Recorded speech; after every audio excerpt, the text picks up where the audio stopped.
12वीं शताब्दी में श्री वैष्णव संप्रदाय के महान संत रामानुजाचार्य पुरी की यात्रा पर आए। उस समय उड़ीसा में राजा गंगादेव का राज्य था, जो रामानुजाचार्य से बहुत प्रभावित थे। पुरी पहुंचकर रामानुजाचार्य ने देखा कि भगवान जगन्नाथ की पूजा कई अलग अलग तरीकों से हो रही थी। उन्हें चिंता हुई कि कुछ लोग बिना शास्त्रों के अनुसार और अलग जातियों से होकर भी पूजा में भाग ले रहे थे।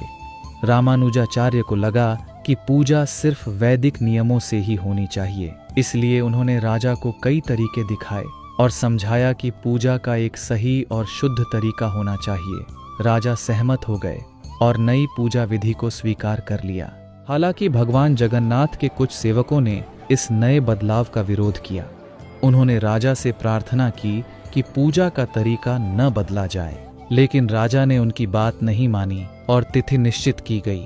मंदिर में नई पूजा पद्धति शुरू की जानी थी, जिस कारण राजा ब्राह्मणों के साथ मंदिर पहुंचे और घोषणा की, आज से भगवान जगन्नाथ की पूजा रामानुजाचार्य की बताई गई विधि से ही होगी।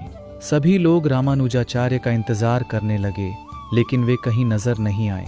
राजा ने उन्हें ढूंढने का आदेश दिया। तब पता चला कि पिछली रात जब रामानुजाचार्य सो रहे थे, तभी भगवान जगन्नाथ खुद उनके सामने प्रकट हुए और कहा, मेरी पूजा विधि में परिवर्तन करने वाले तुम कौन होते हो? मेरे भक्तों को उसी विधि से मेरी पूजा करने दो जैसी कि प्रारंभ से हो रही है। मेरे एवं उनके बीच का संबंध तुम कभी नहीं समझ सकते, इसलिए उन्हें परेशान मत करो। फिर भगवान ने गरुड़ की सहायता से रामानुजाचार्य को पुरी से बाहर भेज दिया। उसके बाद रामानुजाचार्य खुद को पुरी से दूर आंध्र प्रदेश के श्रीकाकुलम नाम की जगह के पास पहुंचा हुआ पाते हैं।